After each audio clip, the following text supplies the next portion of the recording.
Welcome back to iResearch. In this episode, we're going to go over where did cats come from?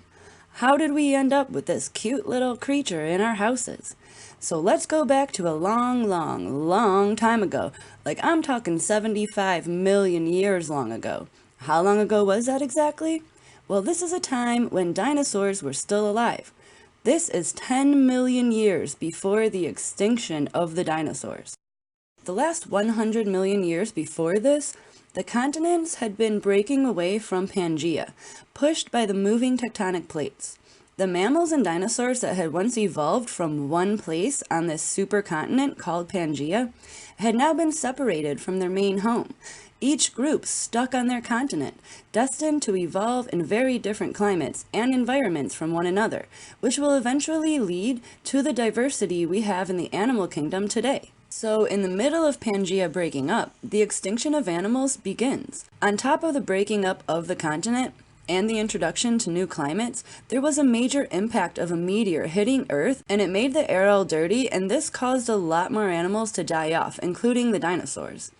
But because the dinosaurs all died off, the mammals that survived are now able to evolve differently, without such large predators to be scared of anymore.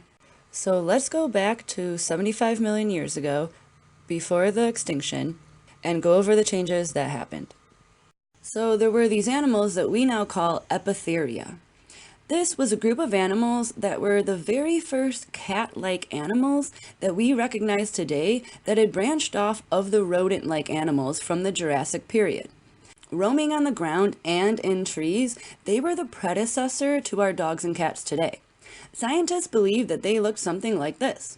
Something resembling a mixture of all animals today, from monkeys to horses to rats. So after about 5 million years, branches began sprouting from the evolutionary tree of this branch called Epitheria. And so two distinguishable animal groups had evolved, which we now call the canids and the archonta.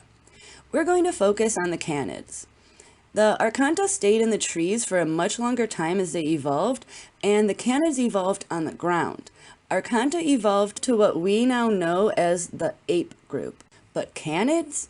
These had evolved a sharper set of teeth and jaws, and were evolving a good sense of smell and hearing. They developed claws to attack prey and to run quicker.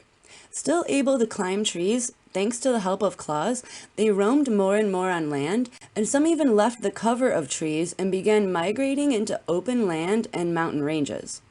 A group branched off of the canids and evolved into maiacids. Maiacids were even more cat-like. Their claws sharpened as they lost their ability to climb and were now on all 4 feet. So for a while, like for 20 million years, canids and maiacids were roaming around together underneath the evolving archonta cousins. Until around 35 million years ago, Proalurus branched off of maiacids and they were even more cat-like.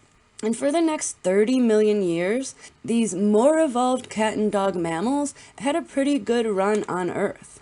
Around 5 million years ago, right around the time that the first hominoid mammals had evolved off of the archonta branch, saber-toothed cats were evolved in what we now call North America.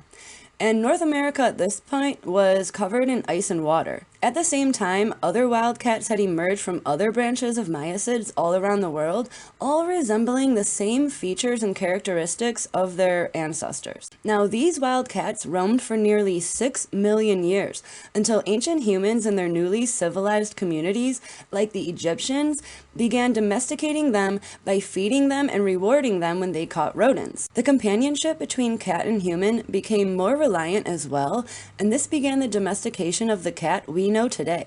Many other animals like livestock and dogs were similarly being domesticated at this time in history as well. Now, cats were much more wild and feral looking in the beginning of this domestication process. Some cats were small and some were bigger. And as trade increased over time, especially with the conception of the Silk Road around 4000 BC, the trading of animals also became routine, and the breeding and intermixing of these animals resulted in new breeds. Over time, from 7000 BC till now, the evolution of domesticated cats took a turn from their wild counterparts. The domesticated cats learned that meowing got a reaction due to the resemblance of a human baby crying. Cats in the wild wouldn't necessarily do this. It would alert a predator to their hiding spot. Cats learn to talk to us, to get an emotion across, or to simply get our attention. Wild cats do not do this nearly as often. Many changes in temperament, behavior, and dependency separated the wild cats from the domesticated ones, both in appearance and behavior. And ever since ancient Egyptians took them under their wing, cats in our homes haven't changed much. And it'll most likely stay this way until the environment and the climate change them once again in another few million years. And that, my friends, is the evolution of the wild cat to our domesticated cats in our homes. Thanks for watching, and stay tuned for more smart stuff. And if you haven't already, please comment, like, and subscribe. And if you have any topics that you would like me to research and animate and explain in an easy fashion, please let me know. I'm always up for suggestions. Thanks again, and thanks for watching, and stay tuned for more smart stuff.